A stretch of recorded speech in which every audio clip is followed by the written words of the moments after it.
అపోహ మాత్రమే. అమాయకులైన జన సైనికులు అపోహపడుతున్నారు. మీడియా కొన్ని మీడియా సంస్థలు ఇన్ఫ్లుయెన్స్ చేస్తున్నాయి. బెట్టింగ్ రాయలు బెట్టింగ్ కోసం చేస్తున్నారు తప్ప రియల్గా మేము చూసిన గ్రౌండ్స్లో చూస్తే అది ఏ విధంగా ఎందుచేతంటే నాట్ ఓన్లీ వంగా గీత గారు పవన్ కళ్యాణ్ కాపు అంటే ఇద్దరు కాపులే. ఇకపోతే ఎవరు ఫెమిలియర్ అంటే ఆవిడ ఆల్రెడీ వర్క్ చేస్తున్న ఆమె అందరికీ సుపచిత్రాలు. సో ఆమె పర్సంటేజ్ ఆఫ్ వ్యూలో చూస్తే అందరితోటి మమేకమై ఉంటుంది. కొంతమంది చాలామంది ఏమన్నా పవన్ కళ్యాణ్ గారు ఇవాళ వస్తారు వెళ్ళిపోతారు తప్ప తర్వాత ఆయన అందుబాటులో ఎక్కడ ఉంటారు ఇప్పుడే కలవడానికి ఉండలేదు అని ఇది ఒకటి ఉన్నది. ఏ విధంగా చూసినా గ్రౌండ్ రియాలిటీ మాత్రం అది లేదు. సో బయట దేశాల నుంచి వచ్చి ఏదో సినిమా ఫేవరిజంతో తప్ప ఊహించుకోవడం తప్ప అంత లేదు. అలాంటి పరిస్థితులు అయితే మరి లాస్ట్ టైం 2 సార్లు ఓడిపోయారు కదా, అదంతా ఒకసారి ప్రూవ్ అయిపోయింది కదా. ఇట్స్ ప్రూవెన్ రిజల్ట్ అది. సో దాన్ని తారుమారు చేసేస్తూ లక్షల మెజారిటీ వచ్చేస్తుంది అనేది యాదృచ్ఛికం, అది కాదు, జరగదు అది. రైట్. ఓవరాల్గా ఏపీ సిచ్యువేషన్ ఏంటంటే ఇంకా ఎగ్జిట్ పోల్స్కి ఎన్నో రోజులు లేదు, మరి కొన్ని అఫ్కోర్స్ లెక్క పెడితే గంటల్లో బయటికి రావాల్సిన రిజల్ట్స్ ఇవి. మీకేమనిపిస్తుంది ఓవరాల్గా అవుట్లుక్ ఆఫ్ 125 పార్లమెంట్ సెగ్మెంట్స్కి సంబంధించి ఎంత ఫిగర్ మీరు అనుకుంటున్నారు, ఎంత ఓట్ ఆఫ్ పర్సంటేజ్ వీళ్ళకి ఫేవరబుల్గా ఉంది అని యు ఆర్ అజ్యూమింగ్? ప్రభుత్వ వ్యతిరేకత ప్రతి గవర్నమెంట్కి ఎప్పుడూ ఉంటుంది, అది సర్వసాధారణం. అది ఏంటంటే ఆ లిమిట్స్ ఎలా ఉంటాయంటే ఏదో 2% నుంచి 10% మ్యాక్సిమం ఉంటుంది, అంతకు మించి ఉండదు అది ఎప్పుడు కూడా. ఎక్స్ట్రీమ్ ఇన్సిడెంట్స్ ఏమైనా జరిగితే తప్ప ఏముండదు. ఇప్పుడు గవర్నమెంట్లో అలాంటి అపోహలు తప్ప అంత జరిగినవి ఏమీ కనిపించట్లేదు. ఇక్కడ 2 రకాలు, ఇక్కడ ఎవరు YSR, other major Chandrababu Naidu plus Pawan Kalyan garu. Last time vote bank ఎంత వచ్చిందంటే 50.5తో వైఎస్ఆర్ గవర్నమెంట్ 151 సీట్స్తో ఫామ్ చేసింది. 39.5తో TDP, Janasena 5.5, BJP 1%, Congress 1%, others ఒక 3% ఇట్లా సీట్స్ వచ్చినాయి అప్పుడు. ఇప్పుడు వీళ్ళు ముగ్గురు ఎన్డీఏ కలిస్తే 46% అవుతుంది. అంతకుముందేమో 50.5% వాళ్ళది ఉంది. ముగ్గురు కలిపినా కూడా 46%. మీరు అనొచ్చు ప్రభుత్వ వ్యతిరేకత ఉంది కదా తగ్గిపోతుంది కదా అని. ఎస్, 10% తగ్గిపోతుందని అనుకుంటే 50లోంచి 5% తగ్గితే మీరు అన్నట్టుగా ఏమవ్వాలి, ఈ 46కి యాడ్ అయిపోతే 51 అయిపోవాలి. కానీ ఇక్కడికి వచ్చేటప్పటికి ఏమైంది, ప్రభుత్వం చేసిన మంచి పనులు కొన్ని చాలా కనిపిస్తున్నాయి. ఏది ఆల్రెడీ ఓటు వెయ్యని 46% వాళ్ళకు కూడా చాలా మంచి పనులు కనిపిస్తున్నాయి. అంతకుముందు ఆయనకి తెలీదు జగన్ వచ్చి ఏం చేస్తాడు అనేది. ఆయన వచ్చి ఏం చేశాడు, చాలా సంక్షేమ పథకాలు పెట్టాడు. లేడీస్ ఆకట్టుకున్నాడు ఆయన, బీసీస్ని ఆకట్టుకున్నాడు ఆయన. అందరికీ సంక్షేమ పథకాలకి క్యాస్ట్, క్రీడ్, రిలీజన్, పార్టీతో సంబంధం లేకుండా అందరికీ అందుబాటులో చేశాడు. సో అందుచేత మేము ఓటు మళ్ళీ ఈ 46%లకు 5% 10% తిరిగేయడానికి అవకాశం ఉన్నది. సో అల్టిమేట్గా చూస్తే ఏ విధంగా చూసినా ఎస్, ఇక్కడ ఏమైందంటే బీసీస్, ఎస్సీస్ గవర్నమెంట్ ఫేవర్గా ఓట్ చేశారు. గ్రౌండ్ లెవెల్లో చూసింది అది, ఇది అందరూ ఒప్పుకోవాల్సిందే. అలాగే ఫార్వర్డ్ క్యాస్ట్లు అపోజ్ చేశారు. అది రీజన్స్ ఏమైనప్పటికీ రకరకాల రీజన్ చెప్తారు. ఫార్వర్డ్ కాస్టల్ ఏం చెప్తారు, రోడ్లు వేయలేదనో లేకపోతే ఏదో డెవలప్మెంట్ లేదనో వాళ్ళు చెప్తారు. వీళ్ళేమో చెప్తారు, మాకు అన్నీ అందున్నాయి, మాకు సంక్షేమం ఉంది, మీరు రోడ్లు వేసుకుంటారా, మీరు డెవలప్మెంట్ తర్వాత ముందు మాకు తినడానికి ఉండడానికి పెట్టుకాడా అన్ని జగన్ ఇచ్చాడు, ఆయన అన్నీ నిలబెట్టుకున్నాడు, మళ్ళీ రేపు పొద్దున్న చంద్రబాబు వస్తే ఆయన తీసేస్తాడేమని భయం కొద్దీ వీళ్ళు. ఇక్కడ మనం చూడవలసింది ఏంటంటే పర్సెంటేజ్ ఆఫ్ ఓటు ఎవరు వేసారు అనేది. సో ఆ పర్సెంటేజ్ ఆఫ్ ఓటు ఎవరు వేసారని చూస్తే ఇన్క్లూడింగ్ రెడ్డిస్, అంటే రెడ్డిస్ కుల పార్టీల కింద విడిపోయినాయి కాబట్టి జగన్ గారు రెడ్డిస్ అని అనుకుంటే అటు 7%, కమ్మాస్ 5% అటు ఉంటే 60% బీసీస్, ఎస్సీస్ అంటే 35%, 23% SC ST, 27% BCs, 10% minorities Muslims plus 7% Reddys, 67% Jagan గారికి వైపు మొగ్గు చూపినట్టుగా కనిపిస్తుంది. అది ఎంత పర్సెంటేజ్ అనేది చూద్దాం. At the same time other side ఏమైందంటే 5% కమ్మాసు, 20% కాపులు, 8% అంటే బ్రాహ్మిన్, వైశ్య, వెలమారాజు, అదర్ ఫార్వర్డ్ కాస్ట్లు జగన్ కూటమి వైపు మొగ్గు చూపినట్టు కనిపిస్తుంది. అంటే ఏంటి, 33% ఇటు, 67% ఇటు. సో ఇప్పుడు మనం డిసైడ్ చేయవలసింది ఏంటంటే పర్సంటేజ్ ఆఫ్ ఓటు ఎవరు మొగ్గు చూపారు అనేది చూస్తే అది జగన్ వైపే, గవర్నమెంట్ వైఎస్ఆర్ వైపే కనిపిస్తుంది అది. ఓకే.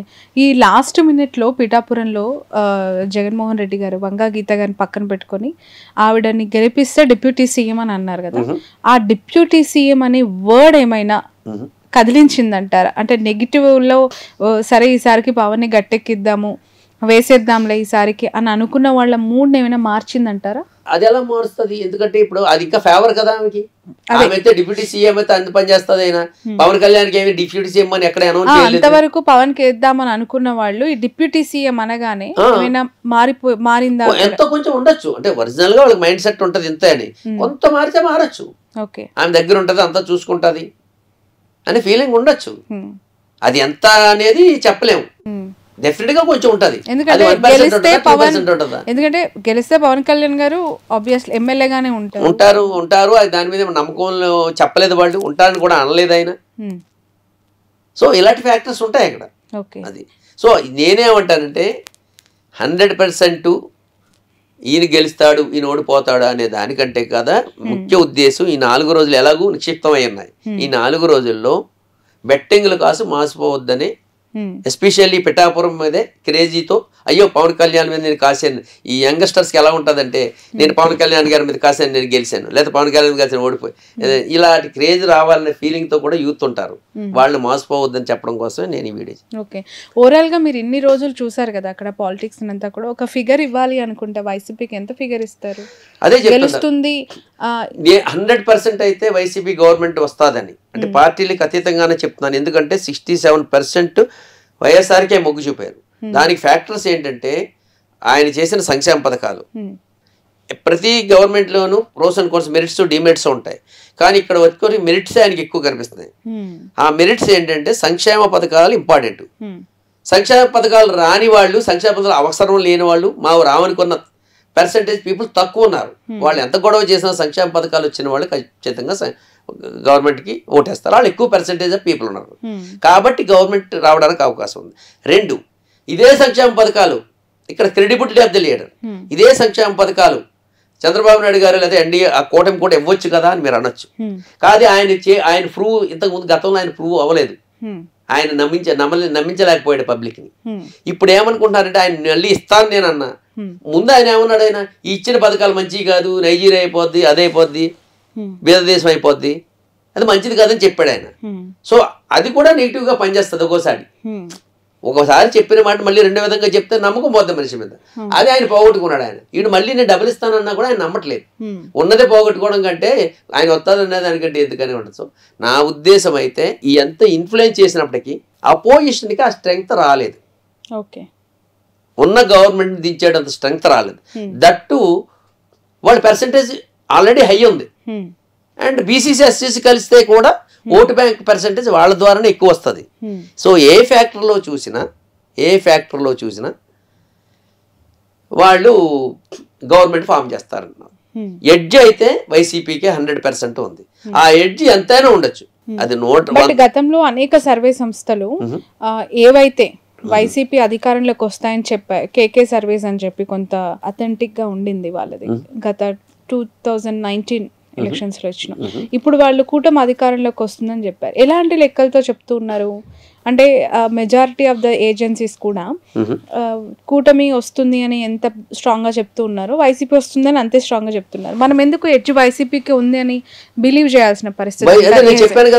ఓన్లీ బీసీలు, ఎస్సీ ఎస్టీ ఇప్పుడు సంక్షేమ పథకాలు అంటే ఏ ప్రభుత్వం వచ్చినా చేయాల్సిందే బాధ్యతగా. ఇప్పుడు వీళ్ళు కూడా ఆ పెన్షన్స్, ఆ స్కీమ్స్ మళ్ళీ కంటిన్యూ చేస్తాం, రెట్టించి ఇస్తాము అని చెప్తున్నారు కదా. ఆ నమ్మకం లేదా ప్రజలు? ఆ నమ్మకం ఆయన మీద లేకపోయింది కదా, ఆయన పోగొట్టుకున్నాడు. ఆయన ఖచ్చితంగా ఇంతకు ముందు ఆయన ఫుల్ఫిల్ చేయలేకపోయాడు ఆయన. సో అది పోయింది. సో ఇప్పుడు ఎవరిని కదిలించినా కూడా తీసుకున్న వాళ్ళు అందరూ ఎవరు ఏమంటున్నారంటే, 1-2 ఇంటర్వ్యూలు జరిగినాయి. అఫ్ కోర్స్ అది మరి హాస్యాస్పదమో నిజంగా జరిగిందో తెలియదు. వాళ్ళ వెర్షన్ ఏంటంటే మాకు ఇచ్చింది చాలు, వచ్చిన తర్వాత ఇస్తాడో ఎవడో మాకు నమ్మకం లేదు కదా, ఇచ్చింది చాలు అంటారు. సో అవి కూడా కన్సిడర్ చేస్తారు కదా. ఇప్పుడు ఒకప్పుడు అదే నోటితో ఈ పథకాలు మంచివి కాదు, ఇవ్వకూడదు, నైజీరియా అయిపోద్ది, లేకపోతే శ్రీలంక అయిపోతుంది అన్న వాళ్ళు మళ్ళీ అంతకంటే ఎక్కువ ఇస్తారని ఎక్కడి నుంచి తెచ్చిస్తారు? సో ఇది ప్రతి వాటర్ మైండ్లో ఉంటుంది. ఇంకో కాన్సెప్ట్ ఏంటంటే ఎప్పుడూ కూడా ఒకసారి ఓటు వేసిన వాడు ఎస్పెషల్ ఇండియాలో ఏ పార్టీకైనా ఓటు వేస్తే రెండోసారి ఓటు వేసేటప్పుడు 99.9% రెండోసారి మళ్ళీ ఓటు వేయడానికే ప్రయత్నిస్తాడు.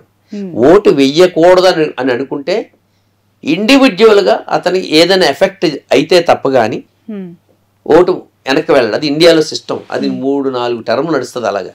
అలాగే మన కాంగ్రెస్ని, తెలుగుదేశాన్ని, ఎన్ఆర్డిఎంకేని, డిఎంకేని ఇలాంటి ప్రభుత్వాలందరినీ భరిస్తూనే ఉంటాం. స్టిల్ ఇప్పుడు ఈవెన్ తెలుగుదేశానికి కూడా ఓడిపోయినా మినిమం ఓటు బ్యాంక్ వాళ్ళకు ఉంటుంది. ఇప్పుడు ఆ ఓటు బ్యాంక్ మినిమం ఎంత 35% ఓటు బ్యాంక్ మినిమం ఆయనకు ఉంటుంది, ప్లస్ పవన్ కళ్యాణ్ వస్తుంది. అలాగే జగన్ గారికి కూడా 45 ఎంతో 46 45 ఉంది ఆయనకి. ఇది మినిమం ఉంటుంది. సో అల్టిమేట్గా అయితే మినిమం అయితే 100 నుంచి అనేది జగన్ గారు మొన్న ఈ మధ్య ఐపాక్ టీమ్ తోటి మనం 160 వచ్చేస్తానంటే ఏమో చెప్పలేము. వచ్చినా ఆశ్చర్యపోనక్కర్లేదు. వాళ్ళు బీసీస్, మెయిన్ బీసీస్. ఆయన ఉద్దేశం ఏంటంటే బీసీలు లాస్ట్ టైంలో తెలుగుదేశానికి చేశారు. 70% వరకు బీసీస్ అందరూ తెలుగుదేశం చేశారు. ఆ బీసీస్ అందరూ చేయబట్టే ఆ మాత్రం పర్సెంటేజ్ వచ్చింది లాస్ట్ టైం. సో ఆ బీసీస్ని ఆకట్టుకోవడం కోసం ఆయన వివిధ పథకాలు, పదవులు, ఎంత 33 మంది మంత్రులు ఉంటే 18 మంది మంత్రులు ఇచ్చి, మళ్ళా రాజ్యసభ 4 ఎప్పుడు ఇవ్వలేదు. ఎవరు రాజ్యసభ 4 బీసీసీకి ఇవ్వడం అనేది ఎప్పుడు చూడలేదు. ఇలాంటి వాళ్ళని ఆకట్టుకుని కొన్ని చైర్మన్ పదవులు, కమింగ్ కంటెస్టెంట్ కూడా ఉన్న 175 + 25 200లో 100 మందిని బీసీలనే పెట్టి ఆకట్టుకుని, అంతే కదా. మరి ఎవరిని ఆకట్టుకుంటే వాళ్ళు చేస్తారని చేస్తేనే కదా ఆకట్టుకునేది. సో ఆ పర్సెంటేజ్ ఆఫ్ ట్రాన్స్ఫర్ మీద decide, mainly BC vote transfer మీద డిసైడ్ అయి ఉంటుంది. ఇప్పుడు ఈ బీసీ నినాదం ఈ స్థాయిలో పనిచేస్తుంది అనుకుంటే మంగళగిరిలో లోకేష్ గారి పరిస్థితి ఏంటి? అదే చెప్తుంట, ఎవరి వైపు నుంచి వాళ్ళు చెప్తారు. అది అక్కడ కూడా టఫ్ సిచ్యువేషనే. అంత ఈజీగా ఆయన గెలిచేస్తారని చెప్పుకోవడానికి ఏమీ లేదు. ఓకే, అంటే ఇంతకుముందు ఏమన్నా ప్రూవెన్ రిజల్ట్స్ ఉంటే ప్రూవ్ చేయొచ్చు. ఇంతకుముందు ప్రూవ్ అవ్వలేదు కదా, ఆయన గెలవలేదుగా. సేమ్ విత్ పవన్ కళ్యాణ్ గారు కూడా. అంటే నేను ఆయనకి అపోజిషన్ గా నేనేం మాట్లాడలేదు, ప్రూవెన్ రిజల్ట్స్ తో చెప్తున్నాను నేను. ప్రూవెన్ రిజల్ట్స్ ఎప్పుడు అబ్నార్మల్ గా ఉండవు కదా. ఫర్ ఎగ్జాంపుల్ పవన్ కళ్యాణ్ గారు ఉన్నారు, ఆయన ఓటు బ్యాంక్ 5.5%. ఆయన ఒక్కడ పోటీ చేస్తే 40% రాదు కదా, ఇంకో 5% వస్తుంది అంతే. మరి ఇద్దరు కలిసి పోటీ చేశారు, ఇద్దరిదే పెరిగిపోద్ది అంటే గవర్నమెంట్ కూడా అడ్వాంటేజెస్ ఉన్నాయి కదా. ఆయన ఎందుకు తగ్గిపోతాయి, ఇలా పెరిగిపోతాయి. సో అల్టిమేట్గా టాలీ చేసుకుంటే మాత్రం బీసీసు ఎస్సీసు వన్ సైడ్ అయ్యారు, అందులో ఏమన్నా లేదు. 90% ఎస్సీసు, 60% బీసీసు, 90% రెడ్డీస్. అంటే 67% ఇటువైపు ఫేవర్గా ఉంది. ఇక్కడ 30%లో చూస్తే కాపులు 30-70 లేకపోతే 80-20 పవన్ కళ్యాణ్ గారి నుంచో తెలియదు. కమ్మాస్ 100%, 99% కమ్మాస్. అదర్ ఫార్వర్డ్ క్యాస్ట్లు కూడా 70% కూటమికి వేసిన, 30% డీటీ వేసిన. ఏ పర్సెంటేజ్ ఎలా చూసినప్పటికీ కూడా మీకు 67% యొక్క ఫేవరిజమే గవర్నమెంట్ తీసుకొస్తుంది. 37% ఎంత గగ్గోలు పెట్టినా కూడా ఇట్స్ ఇంపాసిబుల్. అది ఓకే, రైట్. సో ఏమైనా చెప్పగలుగుతారా కుప్పము మంగళగిరి ఇష్యూస్ ఏమైనా అవగాహన ఉందా? అక్కడ అంత డీటెయిల్గా నేను అది స్టడీ చేయలేదండి. సో ఎందుకంటే కుప్పంలో బాబు నోడగొట్టబోతున్నాము అని చెప్పారు కదా వైసీపీ సీనియర్ నాయకుడు అయినా ఆయన గెలుస్తారని అనుకున్నాను. అట్లా చెప్పాలి కదా, అంత మనం అలా చెప్పడం అది హాస్యాస్పదం అవుతుంది. మీ విషయం అయితే కుప్పంలో బాబు గారు గెలుస్తారు. కుప్పంలో బాబు గారు గెలుస్తారు. కుప్పంలో కూడా బాబు గారు ఓడిపోతే 175 సీట్లు వచ్చేస్తాయి జగన్ గారు. అంటే ఎగ్జామ్ అలాగే 120 కుప్పంలో బాబు గారు గెలుస్తారు. కానీ ఇవన్నీ చూసిన తర్వాత బీజేపీతో ఈ టీడీపీ పొత్తు పెట్టుకోవడం వల్లనే ఇంత టఫ్ అయిందంటారా? దేనికి ఉండే అడ్వాంటేజెస్ దానికి ఉంటాయి. అంటే ఇక్కడ బీజేపీతో పెట్టుకోపోలేదు అనుకోండి, వాళ్ళ గవర్నమెంట్ సపోర్ట్ ఉండదు, అప్పుడు బీజేపీ వైసీపీకి డైరెక్ట్గా సపోర్ట్ చేస్తుంది. ఇవన్నీ ఫ్యాక్టర్స్ ఉంటాయి. ఓకే, సో పొత్తు పెట్టుకున్నా పొత్తు పెట్టుకోవడం పెద్ద డిఫరెన్స్ ఏమీ లేదు. పొత్తు పెట్టుకోవడం వల్ల నెగిటివ్ అంటే మైనారిటీస్ ఎక్కువ. మైనారిటీస్ కూడా పూర్తిగా ఏమీ తెలుగుదేశానికి కాదు, కానీ ఇప్పుడు పూర్తిగా వైసీపీకి మారిపోతారు. సో అది ఎడ్జ్ మరి వాళ్ళు వచ్చే 1% కంటే పోయే 4% ఎక్కువైంది. అవును కదా. ఓకే, సో ఈ విధంగా మీరు అన్న క్వశ్చన్ ఇది కూడా ఆలోచిస్తే ఇది. Thank you so much Ram గారు. మీ టైం మాతో స్పెండ్ చేసినందుకు చాలా వాల్యుబుల్ పాయింట్స్ అన్ని కూడా మాకు చెప్పారు. నిజంగానే పిఠాపురంలో చాలా దగ్గరగా ఉన్నాయి మీరు చెప్పిన ఫిగర్స్ అన్ని కూడా. నిజంగా ఎవరు చేసినా బెట్టింగ్ ఈజ్ వెరీ హార్మ్ఫుల్ అండి. అంటే కుటుంబాలు నాశనం అయిపోయి పూర్తిగా రోడ్డున పడే పరిస్థితి. రాత్రికి రాత్రే బొమ్మ తిరిగి పడిపోతే ఆదుకునే వాళ్ళు కూడా ఎవరు ఉండరు. ఈ రోజు సపోర్ట్ చేసిన పార్టీ రేపు పొద్దున గెలుస్తుందా ఓడిపోతుందా పక్కన పెడితే వాళ్ళు మనకి సపోర్ట్ చేస్తారా లేదో తెలియదు ఫైనాన్షియల్ గా. సో చాలా అవేర్నెస్ తో ఉండాలి. ఏ పార్టీ గెలిచినా ఏ నాయకుడు గెలిచినా మనకు ఒరిగేది ఏమీ లేదు. మన బాగోగులు మన శ్రేయస్సు ఫ్యూచర్లో బాగుండాలని ఓటు వేస్తాం. వాళ్ళు గెలిచిన తర్వాత ఎంతవరకు చేస్తారు అనేది అగైన్ మళ్ళీ పవర్లోకి వచ్చిన తర్వాత మనకు అర్థమవుతుంది. ఖచ్చితంగా ఈ 4 రోజుల నుంచి బెట్టింగ్స్ అనేది తారాస్థాయిలో ఉన్నాయి. ఎక్కడికక్కడ పోలీసుల నిఘా ఉన్నప్పటికీ కూడా లక్షల్లో వేలల్లో గెలుస్తారు నాయకులు అన్న దగ్గర కూడా లక్షల్లో బెట్టింగ్లు కడుతూ ఉన్నారు. అది చాలా డేంజరస్. ఖచ్చితంగా అందరూ అవేర్నెస్తో ఉండాలి. బెట్టింగ్స్ వేయకపోవడమే మంచిది. ఎక్కడైనా బెట్టింగ్స్ వేస్తూ ఉన్నది తెలిసినా కూడా మీరు పోలీస్ అఫీషియల్స్కి ఇన్ఫార్మ్ చేయొచ్చు. దాన్ని అడ్డుకునే ప్రయత్నం చేస్తే మీరు కూడా ఒక కుటుంబాన్ని సేవ్ చేసిన వాళ్ళు అవుతారు. వై? బికాజ్ 2024 ఏపీ ఎన్నికలు మాత్రం దేశవ్యాప్తంగా కూడా ఐబాల్ అటెన్షన్ని క్రియేట్ చేస్తున్నాయి. దేశం మొత్తంలో ఎన్నికలు ఒకవైపు అయితే ఏపీలో మాత్రం మరోవైపు అన్న చందంగా చాలా టఫెస్ట్ ఎలక్షన్ సినారియో 2024. దీన్ని ప్రిడిక్ట్ చేయటం ఒక అజంప్షన్. ఇప్పుడు వరకు వస్తున్న figures, exit polls, pre poles అన్నీ కూడా వాళ్ళ అవగాహన గ్రౌండ్లో వాళ్ళు చూసిన పరిస్థితులను బట్టి చెప్పారు. కానీ ఎగ్జాక్ట్లీ ఇవే అవుతాయా అవ్వబోతున్నాయా అంటే మాత్రం ఎవరి దగ్గర ఆన్సర్ లేదు. ఖచ్చితంగా కౌంటింగ్ వరకు మనం వెయిట్ చేయాలి. అఫీషియల్గా ఏ పార్టీ అధికారంలోకి వస్తుంది, ఎవరు ముఖ్యమంత్రి అవ్వబోతున్నారు అనేది ప్రత్యక్షంగా కళ్ళతో చూసి ఆనందం పొందాల్సిందే. That's all for now. Thank you Ram garu. Thank you so much. మళ్ళీ కౌంటింగ్ ముందు మళ్ళీ ఒక ఎపిసోడ్ చేద్దాం ఓవరాల్ గా స్టేట్ మూడ్ పైన. తప్పనిసరిగా. Thank you so much. That's all for now. చూస్తూనే ఉండండి క్యూబ్ టీవీ.